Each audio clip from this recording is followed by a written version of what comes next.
আসসালামু আলাইকুম ওয়া রাহমাতুল্লাহি ওয়া বারাকাতুহু। প্রিয় দর্শক, আজকে একটা নতুন ভিডিও নিয়ে হাজির হয়েছি আপনাদের সামনে। ভিডিও শুরু করার আগে আমরা সবাই বলি আল্লাহর শুকরিয়া আদায়ের জন্য আলহামদুলিল্লাহ। যিনি আমাদেরকে খাওয়াচ্ছেন, পড়াচ্ছেন, বাঁচিয়ে রেখেছেন, যিনিই মত দিচ্ছেন।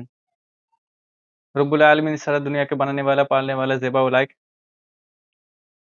যার হুকুম ব্যতীত কোনো কিছু সম্পন্ন হয় না। তারপর আমার নবী, আপনার নবী, সারা জাহানের নবী, নবীদের নবী জনাব হযরত মুহাম্মদ মুস্তাফা সাল্লাল্লাহু আলাইহি ওয়াসাল্লামের কোটি, কোটি দরুদ ও সালাম ও শান্তির ধারা বর্ষিত হোক। সকলে বলি আল্লাহুম্মা আমিন। আমরা সবাই একবার দরুদ ইব্রাহিম পড়ে নিই। আল্লাহুম্মা সাল্লি আলা মুহাম্মাদি ওয়া আলা আলি মুহাম্মাদিন কামা সাল্লাইতা আলা ইব্রাহিমা ওয়া আলা আলি ইব্রাহিমা ইন্নাকা হামিদুম মাজিদ।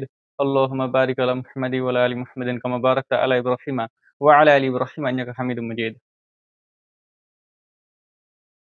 আজকের ভিডিও টপিক হচ্ছে রাসূলুল্লাহ সাল্লাল্লাহু আলাইহি ওয়াসাল্লামের সঙ্গে মা খাদিজা রাদিয়াল্লাহু আনহার বিবাহ। মা খাদিজা রাদিয়াল্লাহু আনহা ছিলেন কুরাইশ বংশের এক সম্ভ্রান্ত পরিবারের নারী। পিতার নাম ছিল খালিদ। তিনি পেশায় ব্যবসায়ী ছিলেন। মা খাদিজা রাদিয়াল্লাহু আনহার নবীজি সাল্লাল্লাহু আলাইহি ওয়াসাল্লামের বিবাহের আগে ২ বার বিবাহ হয়। কিন্তু তার পূর্ববর্তী ২ জন শহর অর্থাৎ স্বামী ইন্তেকাল করেছেন। এরপর তিনি নিজেই ব্যবসা কাজ সামলিয়েছিলেন। তারপর যখন তিনি নবীজি সাল্লাল্লাহু আলাইহি ওয়াসাল্লামের ব্যাপারে শুনলেন, তার চরিত্র সম্পর্কে জানলেন, তখন তিনি তার ব্যবসার কাফেলার ম্যানেজার হিসাবে তাকে নিযুক্ত করলেন এবং সিরিয়া, ইয়েমেন সহ বিভিন্ন জায়গায় নবীজি সাল্লাল্লাহু আলাইহি ওয়াসাল্লামের সঙ্গে তার হুকুমে একজন কি হলো? সাথী গেল। সেখানে গিয়ে নবীজি সাল্লাল্লাহু আলাইহি ওয়াসাল্লাম ব্যবসা করলেন এবং অনেক বেশি মুনাফা নিয়ে ফিরলেন। তো নবীজি সাল্লাল্লাহু আলাইহি ওয়াসাল্লাম যখন অনেক বেশি মুনাফা নিয়ে ফিরলেন, তার সততা, দক্ষতা এবং ব্যবসা করার কৌশল দেখে মা খাদিজা রাদিয়াল্লাহু আনহা অনেক প্রভাবিত হলেন এবং তিনি বিবাহ করার সিদ্ধান্ত নিলেন। এবং তিনি বিবাহ করার সিদ্ধান্ত নেওয়ার পর তিনি নবীজি সাল্লাল্লাহু আলাইহি ওয়াসাল্লামকে সরাসরি বলেননি। তিনি নাফিসা বিনতে মুনিয়াকে পাঠিয়েছিলেন এবং নাফিসা বিনতে মুনিয়া গিয়ে নবীজি সাল্লাল্লাহু আলাইহি ওয়াসাল্লামের কাছে বিবাহের প্রস্তাব রাখলেন মা খাদিজা রাদিয়াল্লাহু আনহার এবং নবীজি সাল্লাল্লাহু আলাইহি ওয়াসাল্লাম সেই প্রস্তাব গ্রহণ করলেন। চাচা হামজা এবং আবু তালিবের উপস্থিতিতে এবং মা খাদিজা রাদিয়াল্লাহু আনহার উপস্থিতিতে, মানে পরিবারের উপস্থিতিতে একে অপরের সম্মতিতে বিবাহ সম্পন্ন হয়। বিবাহের মহরানা ছিল ২০টি উট বা ৫০০ দিরহামের সমান। তো নবীজি সাল্লাল্লাহু আলাইহি ওয়াসাল্লামের সঙ্গে মা খাদিজা রাদিয়াল্লাহু আনহার বিবাহের পর তারা একসঙ্গে ২৫ বছর বৈবাহিক জীবন সম্পন্ন করেছিলেন আল্লাহর হুকুম অনুযায়ী। মা খাদিজা রাদিয়াল্লাহু আনহার জীবিত অবস্থায় নবীজি আর কোন স্ত্রী গ্রহণ করেননি। মা খাদিজা রাদিয়াল্লাহু আনহা ছিলেন নবীজির সবথেকে প্রিয় স্ত্রী।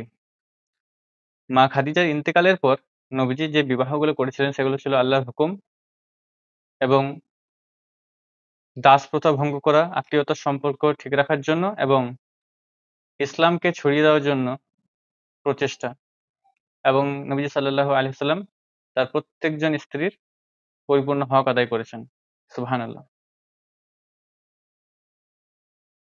তো যখন মা খাদিজা রাদিয়াল্লাহু আনহার সাথে নবীজি সাল্লাল্লাহু আলাইহি ওয়াসাল্লামের নিকাহ হয়, তো মা খাদিজা সবসময় নবীজির খিদমত করতেন। নবীজিকে নিজের হাতে রান্না করে খাওয়াতেন। নবীজি যা খেতে চাইতেন, যা খেতে ভালোবাসতেন, মা খাদিজা রাদিয়াল্লাহু আনহা তা বানিয়ে খাওয়াতেন।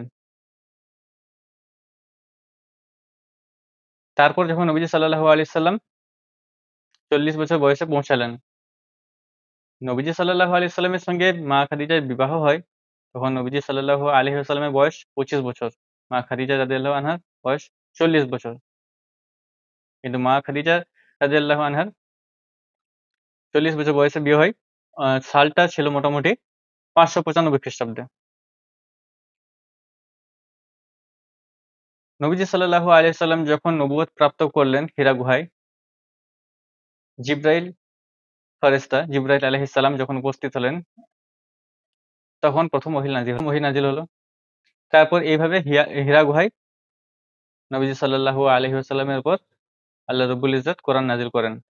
তো একদিন হযরত জিবরাইল আলাইহিস সালাম দেখলেন যে মা খাদিজা রাদিয়াল্লাহু আনহা নবীজি সাল্লাল্লাহু আলাইহি ওয়াসাল্লামের জন্য গোশত রান্না করে নিয়ে আসছেন।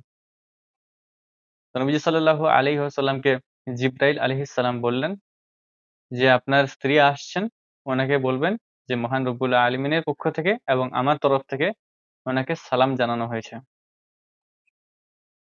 তাহলে এই ঘটনা থেকে আমরা জানতে পারি যে মা খাদিজা রাদিয়াল্লাহু আনহার মর্তবা কি? স্বয়ং রব্বুল আলামিন তেনাকে সম সম্মান দিয়েছেন, সালাম দিয়েছেন এবং রব্বুল আলামিনের সঙ্গে, সঙ্গে আল্লাহর হুকুমে সেই রব্বুল আলামিনের হুকুমে জিবরাইল আলাইহিস সালামও সালাম দিয়েছেন।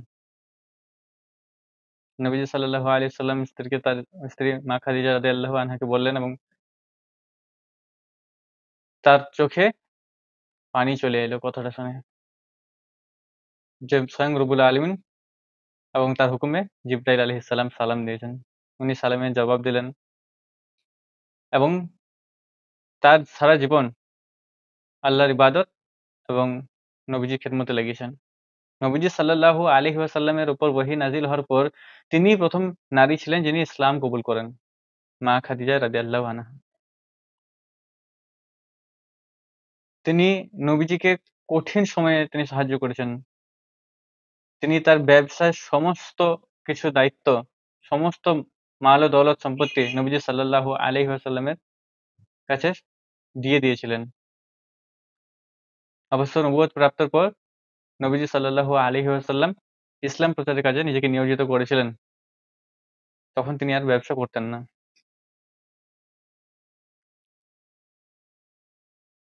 হযরতে মা খাদিজা রাদিয়াল্লাহু আনহার ইন্তেকালের পর যখন মা আয়েশা রাদিয়াল্লাহু আনহা নবীজির স্ত্রী হয়েছিলেন, তখন একবার গোশত রান্না করছেন।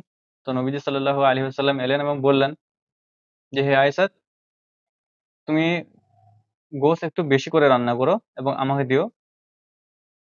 হযরতে খাদিজা রাদিয়াল্লাহু আনহার বান্ধবীরা এসে উপস্থিত হয়েছে। আমি তাদেরকে সেই গোশত দিয়ে পাঠাবো।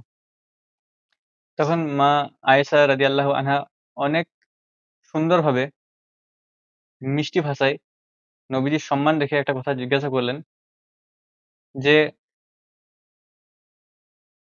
"হে আল্লাহ কি রসুল, আল্লাহর রসুল সাল্লাল্লাহু আলাইহি ওয়াসাল্লাম, আপনার ১ম স্ত্রী মা খাদিজা রাদিয়াল্লাহু আনহা শুনেছি আপনার থেকে নাকি বয়সে ১৫ বছরের বড় ছিল। তো আমরা তো এখন জীবিত অবস্থায় রয়েছি। আপনি আমাদের মধ্যে কোন স্ত্রীর এত নাম করেন না, যত নাম আপনি আপনার ১ম স্ত্রী খাদিজা রাদিয়াল্লাহু আনহা করেন।" তারপর মা আয়েশা দেখছেন নবীজি সাল্লাল্লাহু আলাইহি ওয়াসাল্লামের চোখে পানি চলে এসেছে। অর্থাৎ নবীজি কাঁদছেন। তারপর নবীজি সাল্লাল্লাহু আলাইহি ওয়াসাল্লাম বললেন যে, "হে আয়েশা তোমরা তো এখন আমাকে এই পরিপূর্ণ এবং কামিয়াবি অবস্থায় দেখছো। সহজতর দিনের মধ্যে তোমরা বসবাস করছো। কিন্তু যখন আমার জিন্দেগিতে অসুবিধা ছিল, আমি যখন চিন্তিত ছিলাম, কেউ যখন আমাকে সাহায্য করেনি, তখন আল্লাহর হুকুমে একমাত্র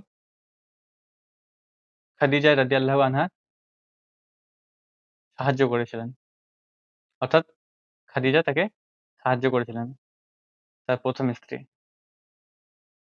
তাই নবীজি সাল্লাল্লাহু আলাইহি ওয়াসাল্লাম আল্লাহর কাছে একটা দোয়া করেছেন যে, কিয়ামতের দিন যখন আমরা সবাই বলব, "ইয়া নাফসি, ইয়া নাফসি" তখন নবীজি সাল্লাল্লাহু আলাইহি ওয়াসাল্লাম বলবেন, "ইয়া রাব্বি উম্মতি, ইয়া রাব্বি উম্মতি" উম্মতের খেয়াল রাখবেন এবং সেই সঙ্গে তিনি এটাও বলেছেন যে, ওই কিয়ামতের ভয়াবহতার দিনে আমি যেন আমার খাদিজাকে না ভুলে যাই।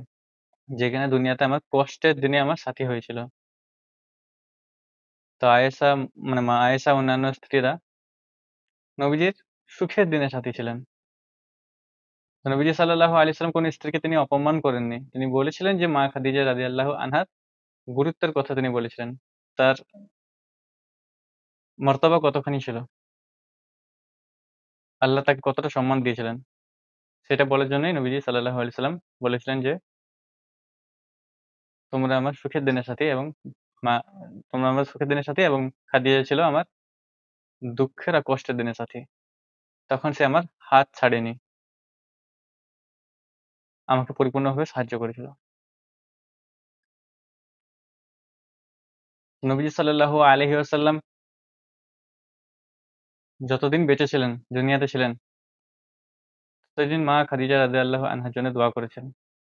আমরা সবাই জানি নবীজি সাল্লাল্লাহু আলাইহি ওয়াসাল্লাম এবং অন্যান্য নবীগণ ইন্তেকাল করেছেন কিন্তু আসলে মারা যাননি। আল্লাহ বলেছেন সমস্ত নবীগণ জিন্দা আছেন, বেঁচে আছেন।